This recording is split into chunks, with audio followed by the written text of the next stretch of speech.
ఇవాళ కేటీఆర్ గారు చాలా పెద్ద పెద్ద మాటలు మాట్లాడుతున్నారు. ఒక మహిళ అని కూడా చూడకుండా ఆమె ఇది దొంగ ఏడుపులు అంటాడు.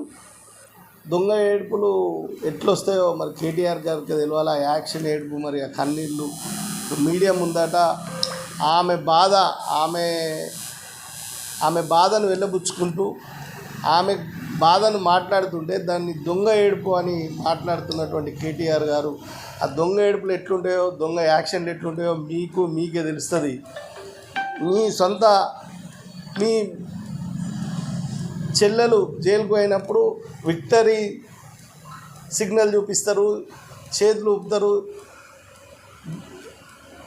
లిక్కర్ కేసులో అయినా జై తెలంగాణ అంటారు. జై లిక్కర్ అనకుండా జై తెలంగాణ అంటారు. అది మీకు తెలుస్తుంది. కానీ ఎవరు మీకు వయసులో మీ తల్లి కంటే కొంచెం తక్కువ వయసు ఉంటుంది ఆమెది.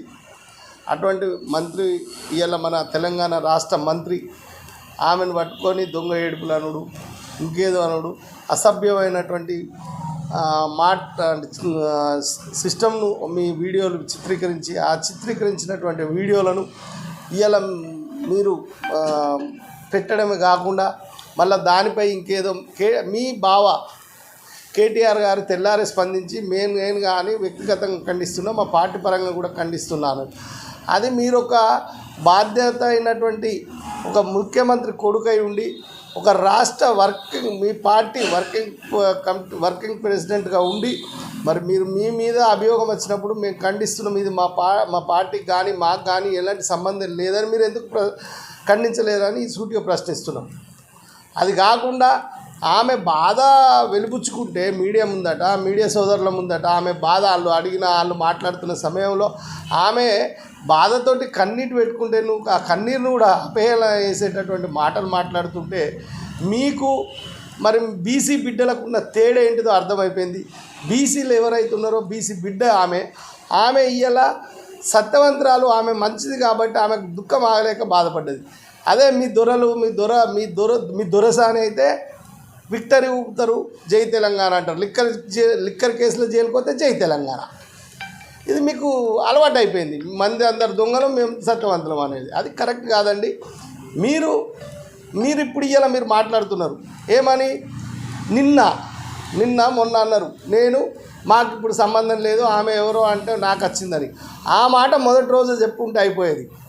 నిజంగానే నీకు సంబంధం లేకపోతే కేటీఆర్ గారు ఈ సందర్భంగా చెప్తున్నాం, మీరు నిజంగానే మీకు దాంట్లో ఎలాంటి మీ ప్రమేయం లేదు, మీ పార్టీ ప్రమేయం లేదు, ఎవరో వేసిర్రు మాకు సంబంధం లేదు అని నిజంగా మీరు నమ్మితే మీ నాన్నగారు నమ్మేటటువంటి యాదాద్రి గుట్టకొచ్చి తడిబట్టలతో స్నానం చేయరి, మేము మాట్లాడిన మాటలు కానీ మా కొండ సూర్యకమ్మ మాట్లాడిన మాటలు కానీ వెనుకకు తీసుకుంటాం. నువ్వు అంటున్నావు కదా మాకు సంబంధం లేదని ఇయ్యాలా. నువ్వు నోటీసులు పంపుడు కాదు, మస్తు నోటీసులు పంపచ్చు, మస్తు బెదిరియచ్చు, మస్తు బ్లాక్మెయిల్ చేయొచ్చు. ఇలా మాట్లాడుతున్నారు మీరు. అది ట్యాపింగ్ల గురించి తెలంగాణ రాష్ట్రంలో ఉన్న పోలీసుల విలువ తీసి పడేసిర్రు. ఎక్కడుంది తెలంగాణ రాష్ట్రంలో ఉన్న పోలీసులు? ఒక డీజీ పోయి దేశం దాటిపోయి ఉన్నాడు, దేశంలో లేడు ఆయన.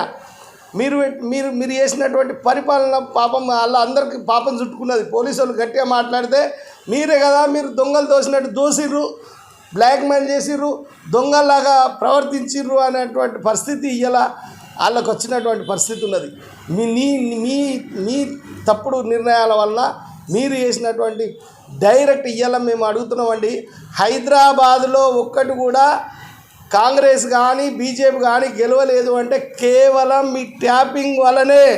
మీరు చేసినటువంటి దానివల్ల ఎక్కడ ఏం జరుగుతుందో మీరంతా అక్కడ మీకు అందుబాటులో దొరికింది ట్యాపింగ్ వేయడానికి. కాబట్టి హైదరాబాద్లో ఒక సీట్ గెలవలేదు.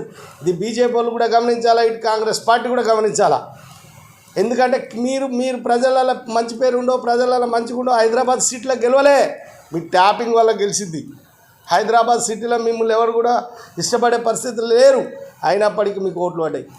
ఒక గవర్నర్, మీ పార్టీ ఎమ్మెల్యే ఒక గవర్నర్ పట్టుకొని ఒక మహిళా గవర్నర్ ఎటువంటి దుర్భాషలు మాట్లాడిండో మీకు తెలియదా? అంటే మీ పార్టీ విధానం అంతా అదేనా? మీరు మాట్లాడేటప్పుడు జాగ్రత్తగా మాట్లాడండి కేటీఆర్ గారు. అది బీసీల పైన ఒక బీసీ బిడ్డ మీద మీరు చేసినటువంటి అనుచిత వాక్యాలు కానీ మీరు మాట్లాడే దొంగ కన్నీరు అన్నారు. దొంగ కన్నీరు కానీ దొంగ యాక్షన్ కానీ మీకు వస్తాయి. దొరలకు బీసీ బిడ్డలకు ఎక్కడ రావని చెప్తున్నాం. బీసీలకు మనోభావం ఉంటుందని చెప్తున్నాం. బీసీల ఆత్మగౌరవం ఉంటుందని చెప్తున్నాం. నీ లెక్క ఏది వీలైతే అది దొంగతనాలు చేసి జై తెలంగాణ అనేటటువంటి బీసీ బిడ్డలను కాదు.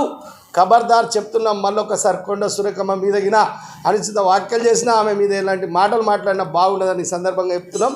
నీ ఏ నోటీస్ పంపినా జవాబు చెప్తాం, దేనికైనా జవాబు చెప్తాం.